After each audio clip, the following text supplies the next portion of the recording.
He'd been waiting for something to throw in my face, and this was his big chance. Seems she got knocked up. I smiled back. That little lie is going to cost you, I promised, slipping a hand into my desk drawer.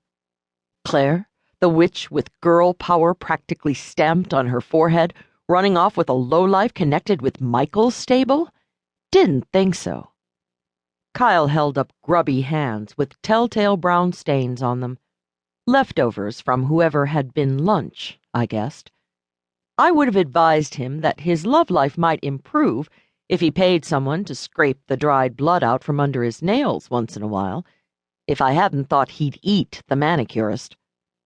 No lies, Dory. Not between you and me. He sat back and crossed his legs, looking far too much at ease for my taste. And you haven't heard the best part yet. Rumor has it that the father's not exactly human, if you know what I mean.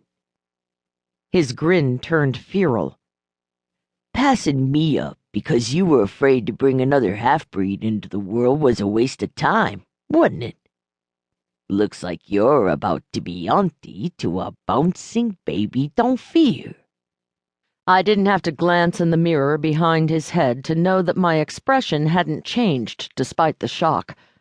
After 500 years of practice, anyone can perfect a decent poker face, even someone as naturally expressive as me.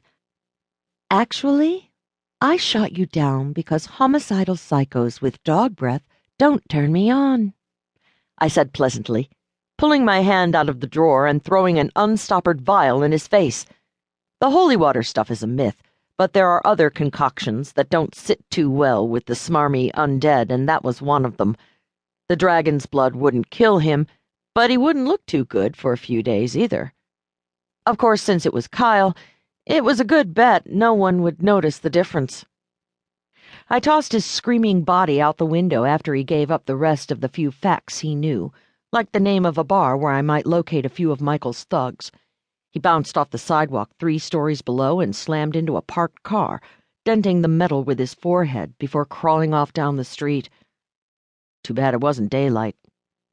If Claire had been harvested, she was almost surely dead by now. But there was a slim chance that Kyle, the perpetually smarmy, had actually heard something useful, and any lead, however slim, was better than what I had. I paused only long enough to grimace at my reflection, which looked almost as bad as I felt. I needed makeup to conceal the dark circles that were currently almost as black as my eye color, and washing my greasy brown hair for the first time in a week wouldn't hurt either. No chance of doing the femme fatale thing tonight, but that was okay by me. I get cranky without a full 8 hours a night of beauty sleep, and since I'd had maybe that much in the past week, I was feeling surly. I picked up a length of lead pipe and added it to the collection under my coat. There were plenty of other ways to get information. An hour later, I was sitting on a pile of corpses, frowning. The bar where I'd found 2 of Michael's stable feasting on a half-dead teenager was now a wreck of shattered tables and broken glass. I shifted to avoid the pool of multicolored blood seeping from the bodies under me and stared into the darkness outside. Kyle, it seemed, had not been lying about everything. As one of the boys had helpfully explained after I introduced his head to the bar top a few dozen times, Michael did have Claire. And if Kyle hadn't lied about that, there was the teensiest chance he hadn't lied at all. But I'd still have to see it to believe it. I tossed a handkerchief at the dazed boy leaning on the body of one of his recent attackers. He looked at it blankly. "For your neck," I explained. Vampires didn't have to bite to feed.